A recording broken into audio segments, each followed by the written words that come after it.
Assalamualaikum warahmatullahi wabarakatuh. Waalaikumsalam. Selamat sore teman-teman semuanya. Kami dari kelompok 6 akan memimpin diskusi pada sore hari ini. Diskusi pada sore hari ini bertemakan analisis masalah, variabel, hipotesis, dan metode penelitian. Untuk materi pertama akan dijelaskan oleh Fitriani. Kepada Fitriani dipersilahkan.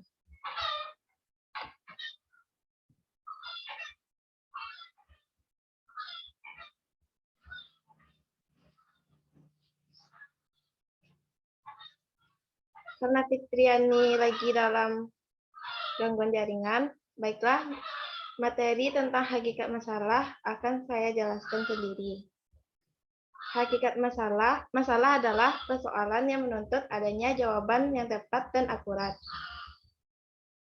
Masalah itu dapat juga diartikan sebagai kesenjangan antara yang dimiliki dengan apa yang dibutuhkan, kesenjangan antara yang dilaksanakan dengan yang direncanakan, kesenjangan antara kenyataan dengan harapan. Kesenjangan dapat bersifat kuantitatif dan kualitatif.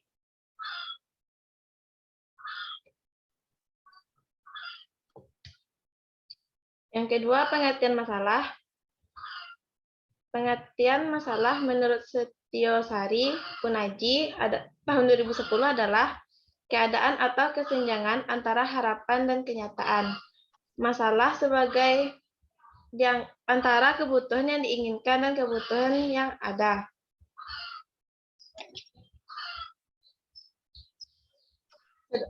Dan menurut pendapat lain yaitu Saharputra, jadi dari beberapa pendapat di atas dapat dijelaskan bahwa masalah itu adalah sesuatu yang menghalangi tercapainya tujuan yang harus diupayakan untuk menyelesaikan melalui suatu proses yang dilakukan secara sistematis.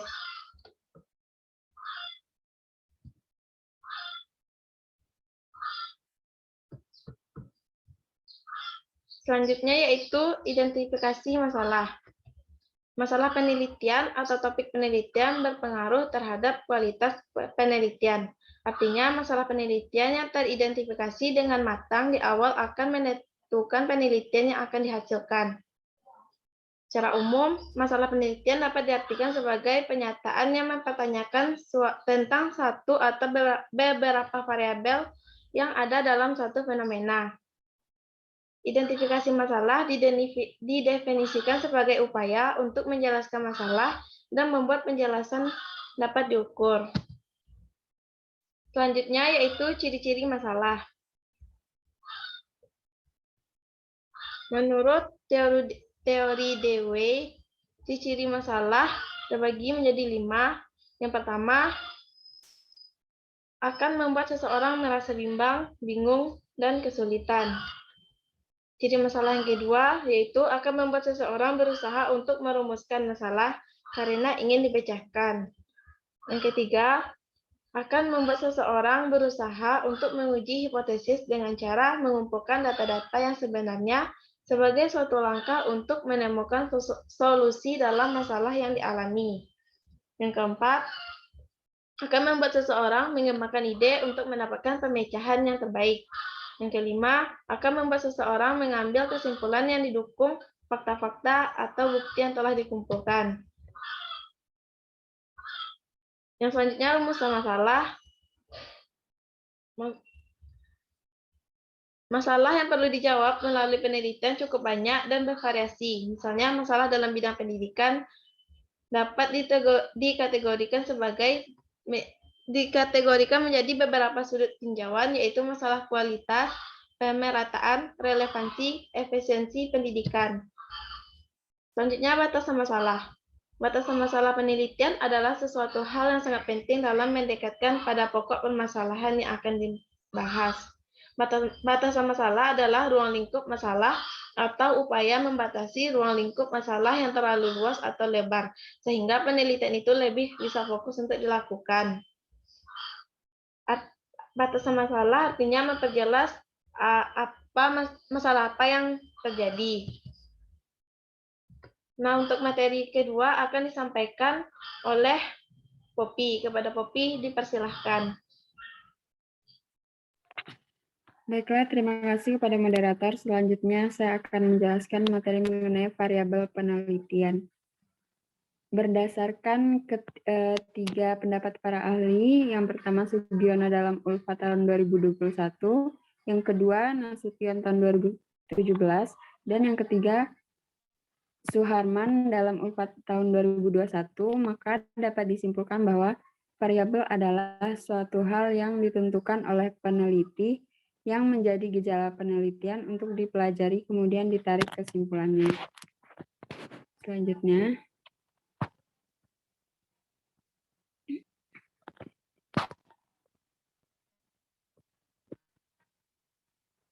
Selanjutnya jenis variabel, macam-macam variabel dalam penelitian menurut ULFA tahun 2021.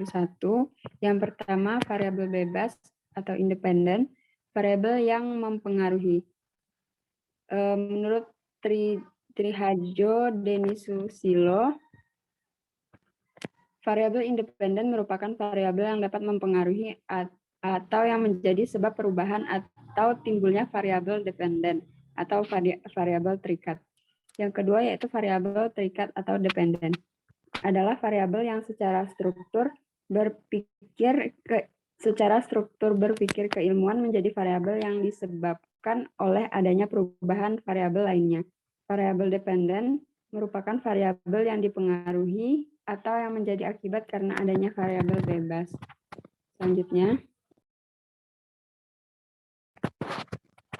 Selanjutnya yang ketiga ada variabel pendahulu, adalah variabel yang penampilannya mendahului variabel bebas dan berhubungan dengan variabel terikat. Yang keempat ada variabel moderator atau moderating variable, adalah yang memperkuat atau memperlemah hubungan antara variabel bebas dengan variabel tak bebas atau variabel terikat. Selanjutnya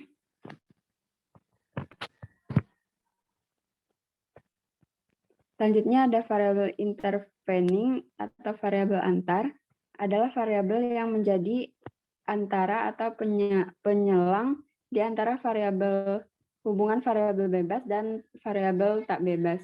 Munculnya variabel antara setelah peneliti menelisik lebih mendalam teori yang diacu. Yang keenam ada variabel kontrol atau kontrol variabel, merupakan variabel yang mengontrol pengaruh variabel bebas terhadap variabel tak bebas. Menurut Sugiono, variabel kontrol merupakan variabel yang dikendalikan atau dibuat konstan sehingga pengaruh variabel independen terhadap dependen tidak dipengaruhi oleh faktor luar yang tidak diteliti. Selanjutnya,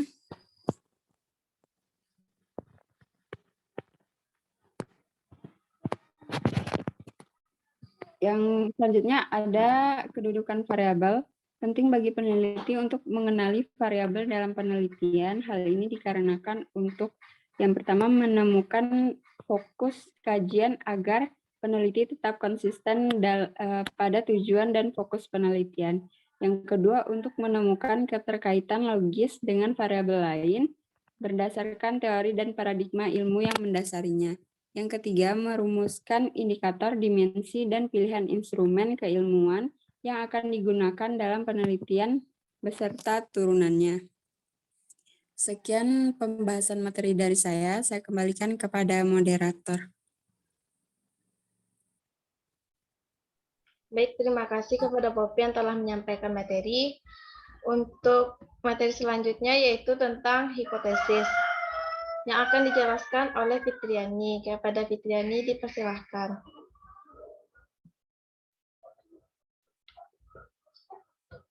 Baiklah, materi untuk hipotesis akan saya jelaskan. Pengertian hipotesis, ada beberapa pendapat ahli, yaitu menurut Ansori tahun 2020, menurut Wardani tahun 2020, dan menurut Heriana tahun 2020.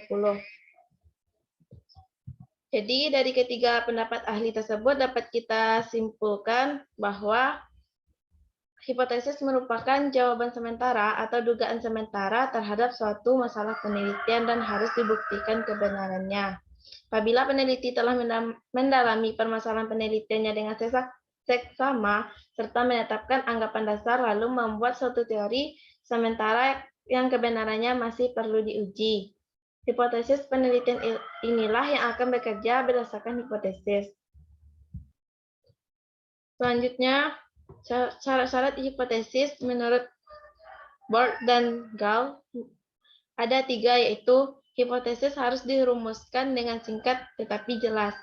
Yang kedua, hipotesis harus dengan nyata menunjukkan adanya hubungan antara 2 atau lebih variabel.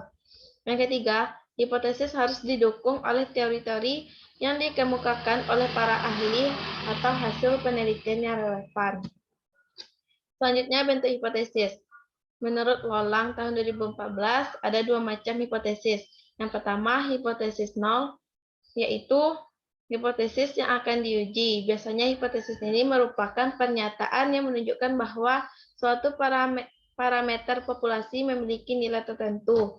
Tandanya itu, cirinya itu yaitu tidak ada perbedaan. Sedangkan yang kedua yaitu hipotesis alternatif, yaitu lawan dari hipotesis nol. Ciri-cirinya yaitu adanya perbedaan. Selanjutnya yaitu bentuk hipotesis. Yang pertama, hipotesis deskriptif.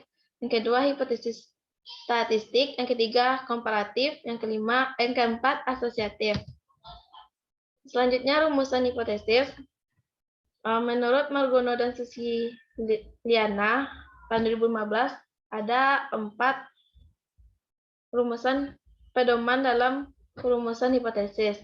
Yang pertama, hipotesis dinyatakan sebagai hubungan antara ubahan-ubahan. Yang kedua, hipotesis dinyatakan dalam kalimat pernyataan. Yang ketiga, hipotesis dapat diuji kebenarannya. Yang keempat, hipotesis dirumuskan dengan jelas. Selanjutnya, pertanyaan penelitian. Pada hakikatnya, pertanyaan penelitian dirumuskan dengan melihat kesenjangan yang terjadi antara lain.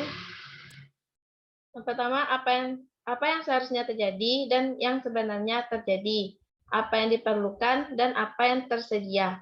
Yang ketiga, apa yang diharapkan dan apa yang dicapai. Untuk materi selanjutnya akan dijelaskan oleh Novita. Kepada Novita dipersilahkan. Baiklah, terima kasih kepada moderator yang telah memberikan kesempatan kepada saya, yaitu saya akan menjelaskan yaitu tentang hakikat metode penelitian.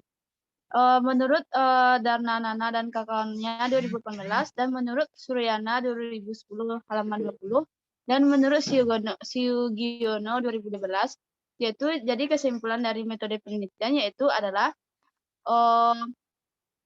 cara ilmiah untuk mendapatkan data dengan tujuan dan kegunaan tertentu.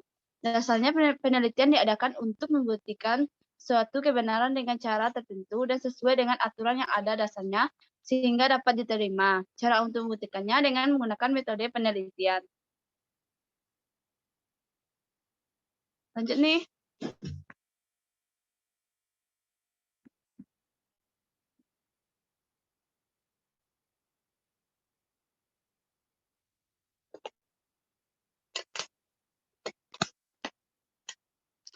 Selanjutnya yaitu jenis penelitian. Yang pertama yaitu penelitian bisnis, yang kedua yaitu penelitian pendidikan, yang ketiga yaitu penelitian komunikasi, yang keempat yaitu penelitian hukum, dan selanjutnya yaitu penelitian pertanian, dan selanjutnya penelitian ekonomian. Lebih jelasnya bisa teman-teman lihat di makalah. Lanjut nih. Selanjutnya yaitu populasi sampel. Yang pertama yaitu populasi. Menurut Roflin, Edi, dan kawan-kawannya, tahun 2001 dan menurut Sugiono 2011 halaman 80 dan selanjutnya menurut Sugiono 2012. Lanjut nih. Jadi kesimpulannya itu populasi adalah suatu kumpulan subjek atau objek yang mempunyai karakteristik tertentu yang akan diamati oleh peneliti dan kemudian ditarik kesimpulannya. Lanjut nih. Selanjutnya itu sampel. Yang pertama yaitu sampel menurut Amirullah 2015. Selanjutnya yaitu menurut Sugiono 2012.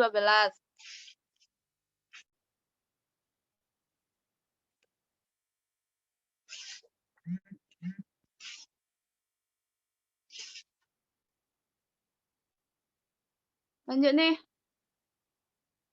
Selanjutnya itu teknik sampling. Menurut Brasmoto ARI 2020, teknik sampling adalah teknik mengambil sampel yang akan digunakan dalam penelitian. Teknik sampling yaitu merupakan teknik pengambilan sampel yang terdapat berbagai macam teknik sampling yaitu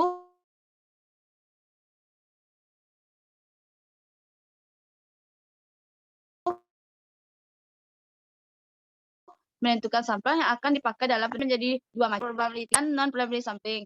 Sedangkan probability sampling yaitu menurut Sugiono dan Sodik 2015 adalah suatu teknik sampling yang memberikan peluang atau kesempatan yang sama bagi setiap unsurnya anggota populasinya untuk dipilih menjadi anggota sampel. Sedangkan non-probability samplingnya yaitu teknik yang tidak memberikan peluang atau kesempatan sama bagi setiap unsur atau anggota populasi untuk dipilih menjadi sampel. Sekian, terima kasih. Saya kembalikan kepada moderator. Baik, terima kasih Navita yang telah menjelaskan materi tentang sampel. Baiklah teman-teman, mungkin sekian tentang penjelasan materi. Kita lanjut ke sesi selanjutnya, yaitu sesi tanya-jawab. Kepada teman-teman yang ingin bertanya, dipersilahkan. Sekali lagi, apakah teman-teman ada yang ingin bertanya? Jika tidak ada, kita sudahi saja diskusi kita pada sore hari ini. Dan saya akhiri dengan wabillahi taufiq wal hidayah. Assalamualaikum warahmatullahi wabarakatuh. Waalaikumsalam warahmatullahi wabarakatuh. Assalamualaikum warahmatullahi wabarakatuh.